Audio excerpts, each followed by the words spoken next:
Bapa di dalam surga, terima kasih untuk waktu dan kesempatan yang Engkau berikan buat kami mengawali minggu yang baru dan hari yang baru ini. Kami boleh memuji menyembah Engkau, kami boleh merenungkan firman-Mu. Kami tahu Tuhan, ini waktu-Mu untuk Engkau berbicara kepada kami.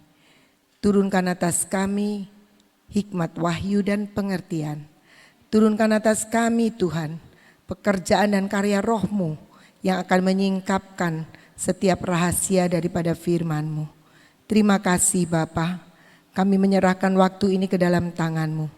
Biar setiap perkataan manusia Kau ubahkan menjadi perkataan-perkataan-Mu sendiri. Siapkan hati kami, biarlah tumbuh benih firman ini menjadi subur dan boleh menguasai akan hidup kami. Di dalam nama Tuhan Yesus. Amin. Shalom, selamat pagi saudara-saudara baik yang ada di tempat ini maupun yang ikut streaming ya. Beberapa hari yang lalu saya mendapatkan satu video yang ceritanya katanya bahwa nanti setelah COVID-19 ini akan ada COVID-22. Jadi COVID-22 itu berarti tahun 2022. Dan dikatakan COVID-22 ini katanya bukan saja soal virus Delta tapi ada Gamma dan sebagainya, campur aduk lah begitu. Ketika saya baca itu saya belajar untuk tidak meresponi itu menjadi sebuah yang menghantui pikiran. Tapi saya lebih banyak bawa semua itu kepada Tuhan. Dan saya teringat dari Yesaya 33 ayat 6. Mari kita renungkan sama-sama di sini. Yesaya 33 ayat 6 dikatakan demikian. Masa keamanan akan tiba bagimu. Kekayaan yang menyelamatkan ialah hikmat dan pengetahuan. Takut akan Tuhan itulah harta benda Sion. Kalau kita melihat dan mendengar dan membaca video yang tadi saya ceritakan, rasanya di depan kita bukan keamanan, betul? Semua yang akan bikin kita panik, ya, yang membuat kita takut. Tetapi saya diingatkan firman ini, masa keamanan akan tiba bagimu. Loh, yang benar yang mana? Saya lebih suka baca yang firman, itu kebenaran ya. Tapi bukan tiba-tiba saja keamanan itu akan datang. Karena memang dunia ini gak pernah menjanjikan keamanan. Tetapi dikatakan selanjutnya kekayaan yang menyelamatkan ketika kita bisa hidup dalam keamanan itu ialah hikmat dan pengetahuan. Jadi untuk kita bisa menikmati keamanan, menikmati damai sejahtera, menikmati lepas dari ketakutan, kita jadi pemenang. Kekayaan yang menyelamatkan itu adalah hikmat dan pengetahuan. Bukan cuma hikmat saja tapi pengetahuan juga. Nah, saya ingin kita sama-sama merenungkan apa sih hikmat dan pengetahuan itu ya. Ya saya mungkin mengambil hal-hal enggak terlalu panjang ya, tapi saudara-saudara nanti bisa renungkan sendiri di rumah. Amsal 2 ayat 6 mengatakan demikian. Karena Tuhanlah yang memberikan hikmat, dari mulutnya datang pengetahuan dan kepandaian. Jadi dikatakan di sini Tuhan yang memberi hikmat. Kita cerita hikmat dulu. Tuhan yang memberikan hikmat. Jadi memang ada hikmat dari dunia, tapi ada hikmat yang berasal dari Tuhan.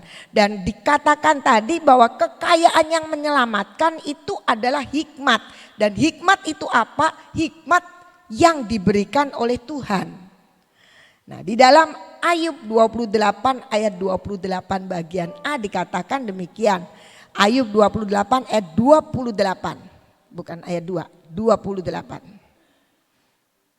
Tetapi kepada manusia ia berfirman, sesungguhnya takut akan Tuhan itulah hikmat. Nah, jadi hikmat yang dari Tuhan itu apa? Hikmat yang dari Tuhan adalah takut akan Tuhan. Nah, kalau kita sudah ngomong takut akan Tuhan, saya percaya kalau ditanya satu persatu di sini, semua pasti bilang saya ya takut sama Tuhan. Tapi dasar ketakutan kita sama Tuhan itu apa?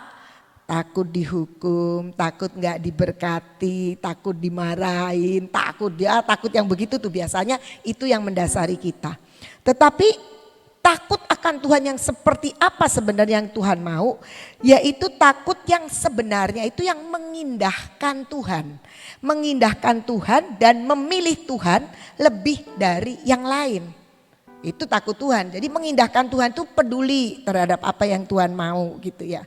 Saya mungkin pernah cerita atau tidak saya lupa, tapi satu ketika ya di rumah saya punya pembantu banyak. Dulu waktu suami saya masih buka itu kembar motor, itu pembantu saya banyak karena semua mesti kasih makan karyawan banyak. Tapi kami ini punya pembantu, biasanya pembantu dari kampung tuh udah pinter-pinter naik motor di kampung gitu ya. Nah jadi kita kasih syarat siapa pembantu yang mau naik motor, jadi kalau disuruh bisa naik motor nggak naik sepeda harus punya SIM. Kami yang akan beliin SIM, tapi nggak semua mau. Dengan alasan macam-macam. Ada yang KTP-nya Brebes lah, apa pokoknya ada beberapa yang mau. Jadi kami syaratin yang kalau disuruh bisa naik motor hanya yang punya SIM. Satu hari saya ke PW, PW-nya masih di bawah. Terus tiba-tiba Mami Lienping tuh waktu itu datang. Di luar ada pembantu kamu tuh 2. Kenapa? Lagi cari-cari kamu. Kenapa? Abis nerempet katanya, abis nerempet gitu. Jadi saya keluar. Ketika saya keluar ternyata saya lihat 2 pembantu saya yang dua-duanya nggak punya SIM. Tapi ngerempet naik motor karena dia pergi ke pasar. Kalau saya pergi PW kan dia bebas mau naik motor, saya tidak tahu. Itu yang kesekian kali mungkin ya. Begitu saya keluar dia tahu pasti saya akan tegur. Kok kamu bisa naik motor bisa ngerempet orang. Dan itu bisa datang ke sini tuh karena ya ketemu sama Mami Lienping itu. Terus begitu saya nongol gitu dia udah tahu mungkin mau ditegur. Apa yang dia katakan pertama kali? Tapi Bu gak ada polisi kok, gak ada polisi. Katanya gitu. Nah saya mau kasih tahu ya. Apakah SIM itu ada kalau ada polisi? SIM itu berlaku kalau ada polisi. Jadi kalau gak ada polisi gak apa-apa naik motor juga. Ditangkap gak akan ada yang nangkep memang karena gak ada polisi. Kita takut sama Tuhan juga seringkali begitu. Kita bilang gak apa-apa Tuhan gak lihat kok. Apalagi kalau Tuhan memang Tuhan gak kelihatan. Gak apa-apa Ibu Nani gak lihat kok.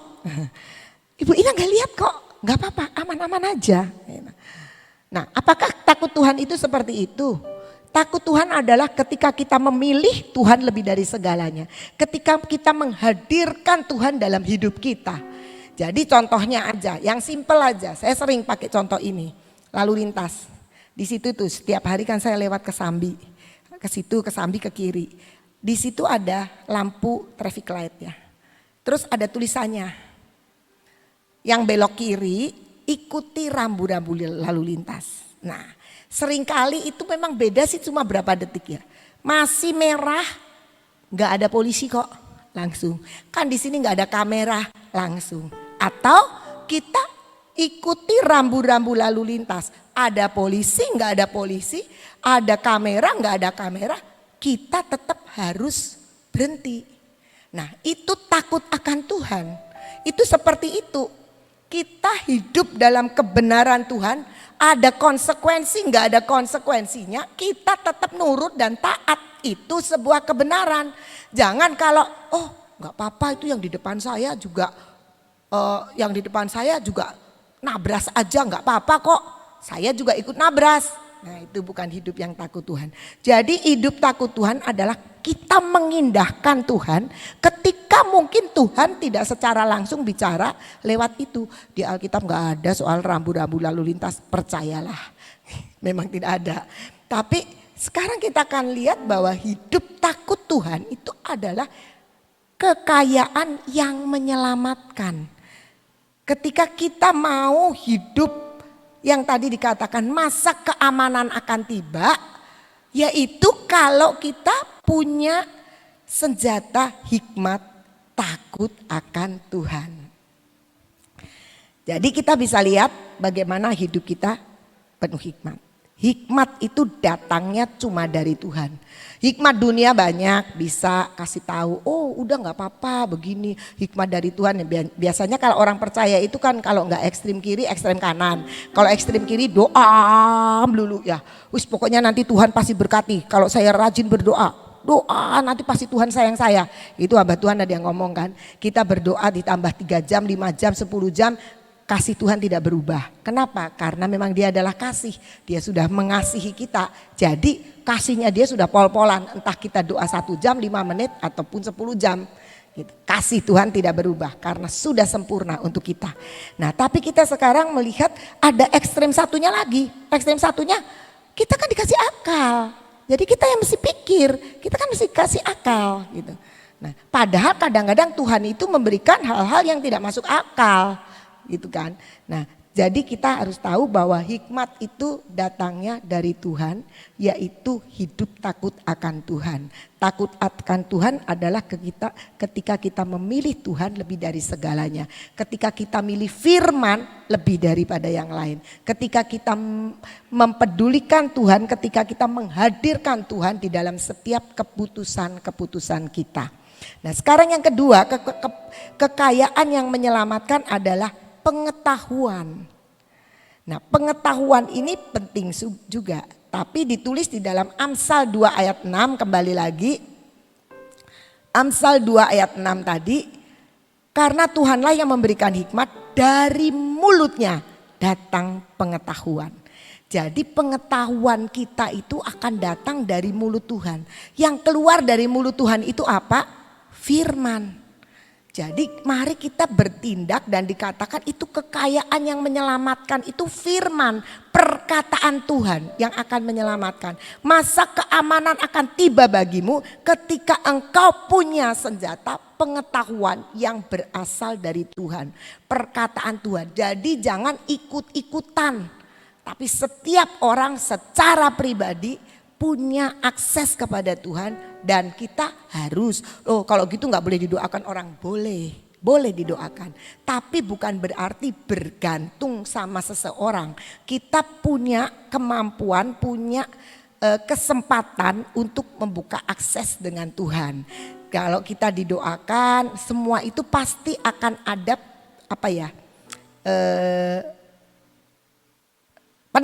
peneguhannya. Itu ya kalau kita bergumul dengan Tuhan. Nah jadi pengetahuan itu keluar dari mulut Tuhan. Maka kalau keluar dari mulut Tuhan kita tahu pasti bahwa itu akan menghasilkan pengetahuan buat kita. Mazmur 107 ayat 20 dikatakan demikian. Mazmur 107 ayat 20. Disampaikannya firman-Nya, disembuhkannya mereka. Diluputkannya mereka dari liang kubur. Disampaikannya firman-Nya. Artinya tadi bilang kalau pengetahuan itu datangnya dari firman, dari perkataan Tuhan. Jadi segala yang kita akan putuskan, yang akan kita lakukan harus didasarkan kepada perkataan Tuhan, firman Tuhan. Ketika dikatakan disampaikan firman-Nya, disembuhkan mereka. Loh saya nggak sakit kok. Tapi kan ada orang sakit kantong ya kan. Kan banyak sakit bukan. Jadi kalau di sini dikatakan he sent his word and healed them and rescue them from their destruction. Jadi artinya nanti orang-orang yang berdasar firman itu akan diselamatkan dari kehancuran. Kalau di sini dikatakan dari liang kubur, dari kehancuran.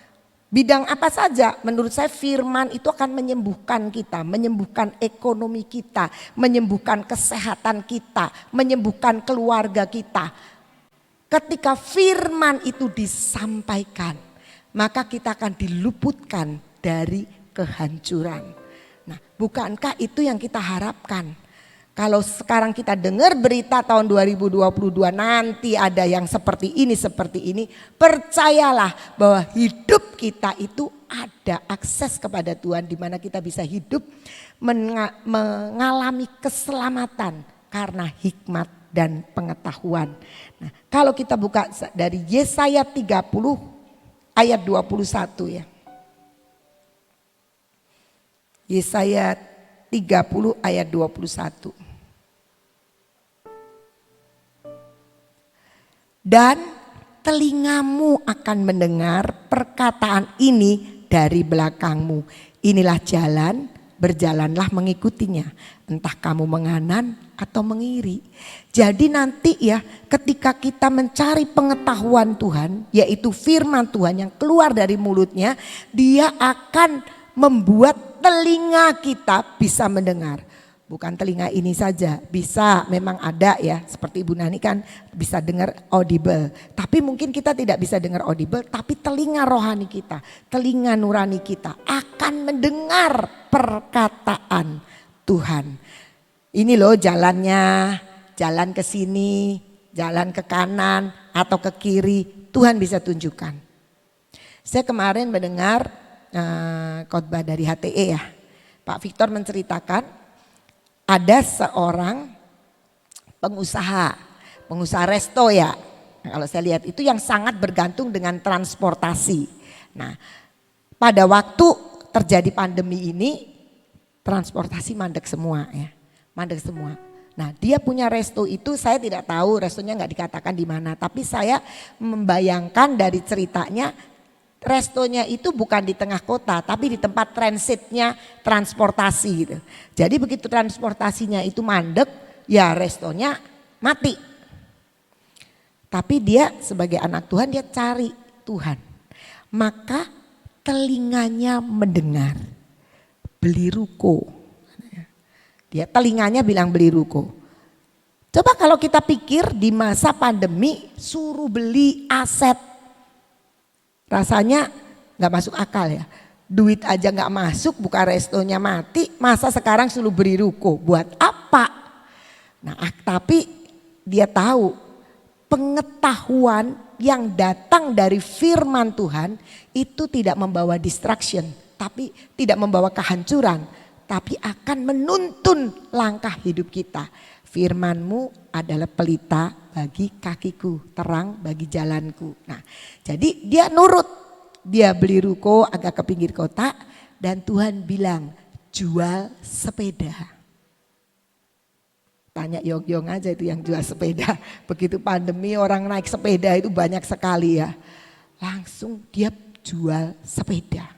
Dan apa yang terjadi di masa pandemi dia menyaksikan income dia tidak berkurang dari sebelum pandemi. Kok bisa? Saya ini kan selalu ketemu orang tua murid yang masuk. Gak ada yang datang itu, gak ada loh, belum ada satupun datang. Miss ini pandemi aku lagi diberkati banyak miss. Gak ada. Wong gak pandemi aja gak ada yang ngaku begitu apalagi pandemi. Semua datang minta turun uang sekolah, semua datang cerita keluhan. Itu umumnya begitu. Tetapi firman Tuhan akan memperdengarkan suaranya di telinga kita ketika kita mau mencari pengetahuan dari mulut Allah. Telingamu akan mendengar perkataan ini dari belakangmu. Nah dari sini nih pas ya. Orang kalau berbisik dari depan kan gak kedengeran. Orang selalu menyandengkan telinga begitu kan supaya gitu. Tuhan bilang dari ini loh jalan, berjalanlah mengikutinya. Entah kamu menganan atau mengiri. Tuhan akan menuntun. Itu pengetahuan yang perlu kita capai. Kita bisa mencari pengetahuan dari tempat lain. Tapi pengetahuan dari tempat lain itu cuma ya memperkaya sedikit lah. Yang terpenting adalah perkataan Tuhan. Saya pernah mendengar kesaksian seorang yang kerja di bank ya. Dia kerja di bank asing pada waktu itu. Nah terus dia tuh bilang kerja di bank tuh sibuk banget. Karena dia juga pelayanan, jadi nggak sempat baca-baca buku-buku referensi ekonomi atau accounting atau tentang perbankan. Yang dia baca setiap hari adalah firman, karena dia selain dia seorang profesional dalam bank, tapi dia juga seorang hamba Tuhan. Nah, ketika ada konferensi, karena dia kerja di bank asing, konferensinya kan sama orang-orang asing juga.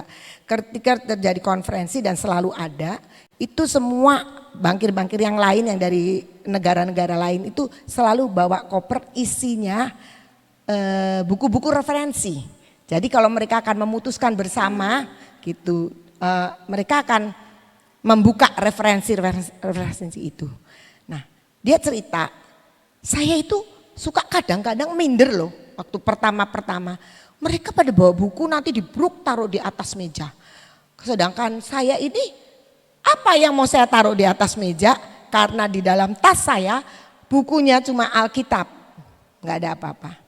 Tapi ketika memberikan pemikiran-pemikiran, ketika rapat-rapat, dia selalu mencetuskan hal-hal yang dikagetkan banyak orang.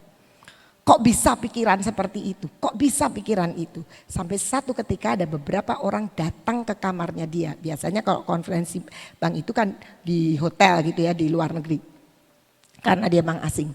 Nah, datang dan ngomong, kamu itu belajar dari mana? Buku apa yang kamu pakai? Orang lain ketika rapat meeting selalu mengeluarkan referensinya. Ini saya baca di sini, ini diterbitkan tahun sekian, yang menulis siapa. Tapi kalau kamu usul itu cuma ngomong aja tanpa dasar. Tetapi kok herannya sesuatu yang akan membuat mereka jadi hal ini bagus, hal ini bagus gitu. Dan mereka datang dan dia bilang, aku enggak punya buku apa-apa kok. Tapi aku setiap hari baca ini Alkitab. Mereka semua kaget. Wih, di sini ya ada. Iya, di sini ada hikmat dan pengetahuan yang akan menuntun kita melahirkan pemikiran-pemikiran Allah. Sebenarnya pemikiran Allah. Ketika kita bergaul dengan firman Tuhan, Tuhan itu lagi nyuci otak kita. Sehingga kita akan menjadi sepakat dan sejalan dengan Tuhan. Perhatikan, kalau kita punya sahabat, nanti lama-lama orang suka ngomong mirip, sebenarnya muka semua nggak mirip. Suami istri udah lama, oh jadi mirip, sebenarnya nggak mirip. Cuma tingkahnya jadi mirip, gaya ngomongnya jadi mirip, ya kan? Nah, doanya jadi mirip, ya kan? Kalimat-kalimat coba kalau kita lagi doa di sini, Kak. Saya pernah dengar seorang hamba Tuhan bilang, kalau anak buahnya Ibu Nani itu setipe ya kalau doa. Lah ya iya toh, setipe tiap hari dengar Ibu Nani doa ya lama-lama setipe. Nah seperti itu. Kalau kita dengan Tuhan juga nanti kita akan setipe dengan Tuhan. Dalam pengetahuan, dalam hikmat Tuhan yang terus lahir dari hidup kita. Dan itulah yang menjadi kekayaan yang menyelamatkan. Yaitu ketika kita mendapatkan hikmat dan pengetahuan. Hikmat datangnya dari Tuhan. Yang kita cari bukan hikmat dunia. Hikmat yang dari Tuhan. Ketika kita terus bergaul dengan Tuhan, hidup takut akan Tuhan. Gampang, hikmat itu ada di mana? Amsal bilang ada di jalan-jalan. Loh, masa hikmat Tuhan ada di jalan-jalan? Ya kalau kita taat lalu lintas ya kita tuh ngikuti hikmat Tuhan sebenarnya. Kalau kita berbicara dengan kata-kata yang seperti bahasanya Tuhan, ya kita tuh hidup takut akan Tuhan. Hidup takut akan Tuhan itu bukan berarti kita takut dimarahin, bukan. Style kita menjadi stylenya Tuhan. Ketika sebuah kebenaran dinyatakan dan kita lakukan itu hidup takut akan Tuhan. Jadi kalau Tuhan gak pernah nyemooh orang ya kita jangan cemooh orang. Kalau Tuhan gak pernah kata-kata yang gak baik ya kita jangan kata-kata yang baik. Itu stylenya hidup takut akan Tuhan. Dan kemudian kita berpengetahuan. Bagaimana kita bisa berpengetahuan? Hanya dari mulut Tuhan kita bisa menambah pengetahuan kita. Yaitu firman Tuhan. Karena itu mari kita tidak meninggalkan hidup yang memilih Tuhan lebih dari segalanya. Mengindahkan firman Tuhan, mengindahkan aturan-aturan, mengindahkan apa yang Tuhan mau. Takut akan Tuhan dan pengetahuan itu datang dari firman Tuhan. Membaca firman, berlaku intim maka dia akan menuntun di dalam kebenarannya. Itu yang saya siarkan, Tuhan Yesus memberkati. Baca tentang telinga dan mendengar. Kalian saudara dan saya ini bisa mendengar dengan baik kalau dekat, betul enggak? Betul enggak ya? Saudara dia ada dimanapun juga yang sedang streaming ya. Kalau mau mendengar, saya percaya orang mendengar tidak dengan mulut. Orang mendengar dengan apa? Telinga. Ya. Kalau tadi Ibu Ina ngomong, kalau kita mau mendengar sesuatu bukan matanya yang begini, telinganya yang begini. Karena apa? Supaya lebih jelas. Ya. Lebih dekat dengan kita nyetel YouTube misalnya, kita kerasin, kita dekat, lebih jelas. Suatu saat saya sedang nyetel khotbah, saya pengen kencing. Dulunya sebentar, tak gedeni, digedein ya suaranya, saya jalan ke sana. Kok masih kurang jelas ya? Apa yang saya lakukan? Saya ambil itu HP, saya bawa ke kamar mandi supaya dekat dengan saya. Begitu dekat, saya bisa mendengar jelas. Nah, kedekatan itu membuat kita bisa mendengar dengan jelas. Jadi apa yang harus kita lakukan? Dekatkan diri kita kepada Tuhan, kepada firman. Firman itu Tuhan sendiri. Jadi caranya saat-saat ini saya akan memberikan suatu gambaran seperti ini. Kalau saudara seorang anak kecil nih ya, seorang anak kecil lagi pergi sama orang tuanya atau sama anaknya. Ini Kean sajalah, saya ceritain tentang Kean. Suatu saat dia itu takut kecoa. Kecoa itu ada di dekat meja dekat dapur. Lalu saya ada di meja makan. Dia ngomong gini, "Oma ikut saya sih. Mau kemana? Mau ke situ." Loh, kamu mau ke situ mau ambil apa? Mau ambil snack. Snacknya itu di dekat tempat cucian, cuci tangan. Loh, kamu kan biasa ngambil sendiri. Tapi Kean takut. Yang kamu takutkan apa? Gitu. Ada kecoa. Oh, udah hilang kecoanya. Gak mau, dia bilang. Jadi apa yang kamu pengen? Oma gandeng Kean. Nanti jalan ke situ nemenin Kean ngambil snack. Jadi saya digandeng sama dia. Dia bilang, "Oma yang gandeng Kean." Ya, udah terus tak gandeng ke situ. Mana enggak ada kecoa? Enggak apa-apa pokoknya deket sama Kean. Nah, karena dekat ya, dia aman. Dia merasakan ada perlindungan kalau dekat. Karena apa?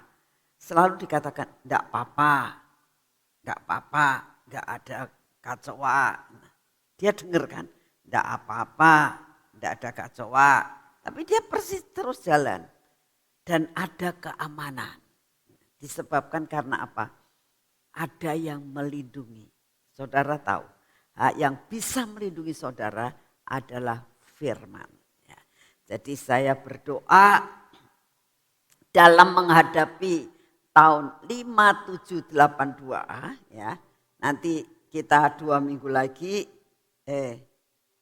ya 11 hari lagi lah, 10 hari lagi kira-kira kita akan merayakan hari raya tahun Ibrani 5782. Mengalami suatu perubahan, ya, pergantian dari tahun 5781 menjadi 5782. Nah, untuk itu kita banyak mendengar yang tadi Ibu Ina katakan, banyak berita yang negatif. Ya, tapi kita juga banyak mendengar berita yang positif. Lawatan, kalau kita mendengar banyak lawatan saat ini yang terjadi di daerah Kupang,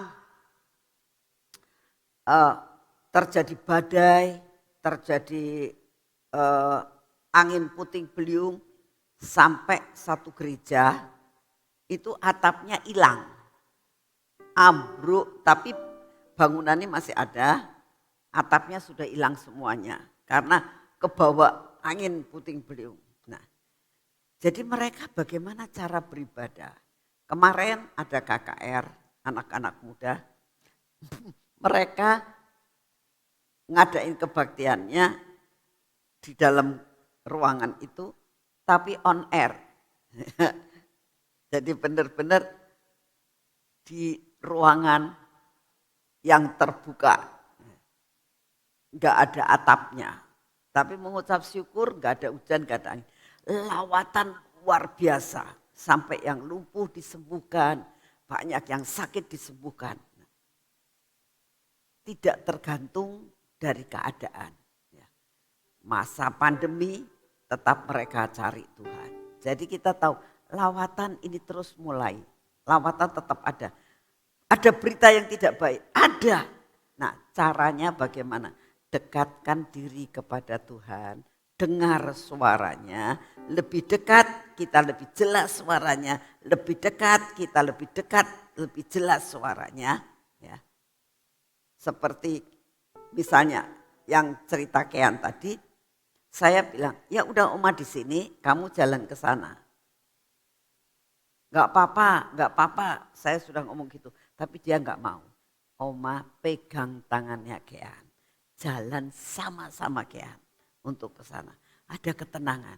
Kalau kau berjalan bersama dengan Tuhan, ngadepin apapun yang ada di depan kita, percayalah bahwa kedekatan, perlindungan yang dari Tuhan akan ada dalam hidup saudara dan saya.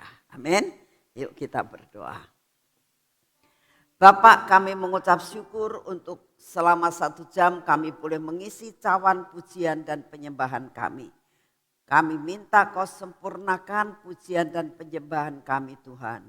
Kami tahu bahwa pujian dan penyembahan yang kami naikkan di hadapan-Mu dibandingkan dengan orang-orang kudus, dibandingkan dengan malaikat di surga, dibandingkan dengan para singer dan song leader yang sudah pulang, dibandingkan dengan paduan suara yang ada di surga, tidak seberapa Tuhan.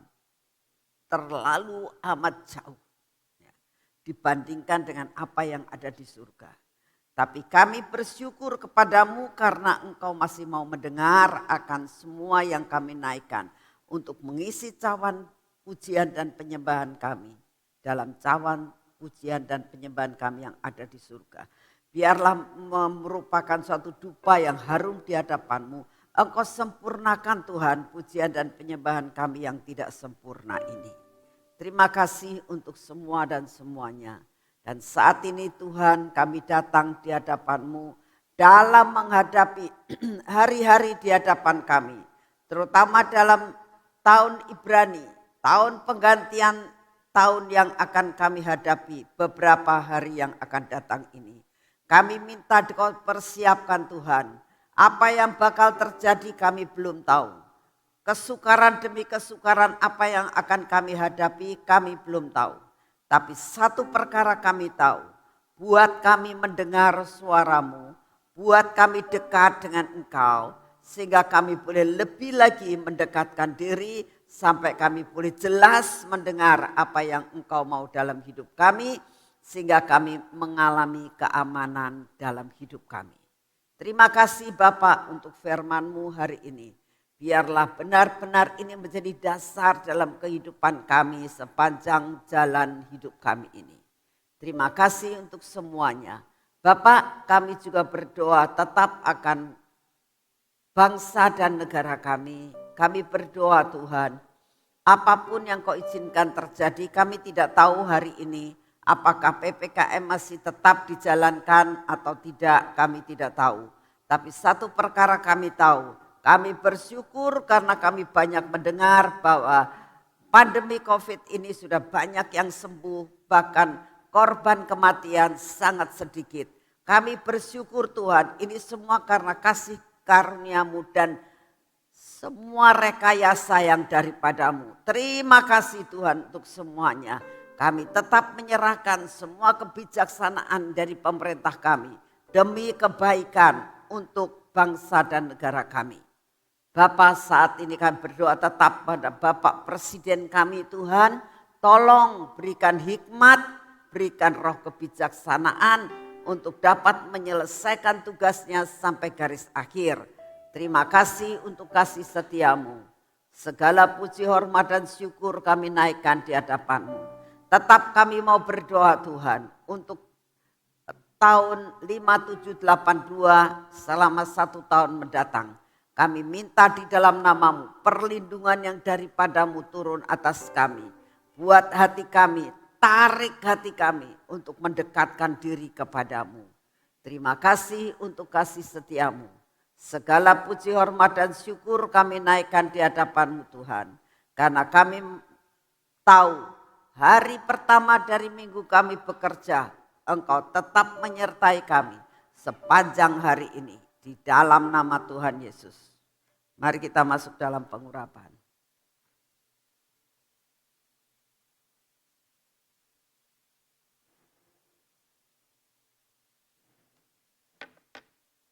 Dalam nama Tuhan Yesus, biarlah pengurapan yang berasal daripada-Mu turun atas kami dari ujung rambut sampai ke telapak kaki kami ya Tuhan. Buat mata kami ini benar-benar mata yang tertuju kepadamu dan telinga yang mau mendengar akan suara-Mu Tuhan. Supaya kami dapat membedakan antara suara-Mu dan suara yang lain.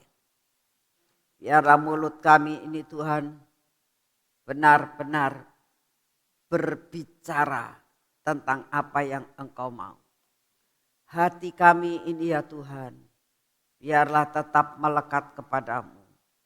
Semua keraguan-raguan kami, kebodohan kami dipatahkan di dalam nama Tuhan Yesus Kristus. Biar tangan kami olesi minyak pada pagi hari ini karena kami mau melakukan semua pekerjaan kami hari ini Tuhan. Kami minta di dalam nama-Mu semua pekerjaan kami terselesaikan. Kami diberkati dengan berkat yang luar biasa. Engkau akan membuat perbedaan antara kami dengan yang lain. Bahwa kami akan mendengar suara-Mu. Kami akan berjalan menurut pimpinan-Mu. Dan kami percaya apa yang kami kerjakan akan menjadi berhasil. Terima kasih untuk kasih setia-Mu Bapa. Biarlah kaki kami saat ini berjalan pada jalan yang sudah Engkau tentukan. Hari ini kami harus melakukan apa? Apa yang harus kami kerjakan? Jalan yang harus kami tempuh. Engkau yang akan menentukan langkah-langkah hidup kami. Terima kasih Bapak, Engkau baik, Engkau setia, Engkau luar biasa dalam menghadapi apapun kami bersama dengan Engkau. Buat kami tetap kuat, buat kami tetap percaya, buat kami dekat dengan Engkau. Terima kasih untuk kasih setiamu. Di dalam nama Tuhan Yesus kami mempersembahkan hari ini kepadamu Tuhan. Berdaulatlah atas bangsa kami, berdaulatlah atas hidup kami. Dalam nama Tuhan Yesus. Amin. Selamat.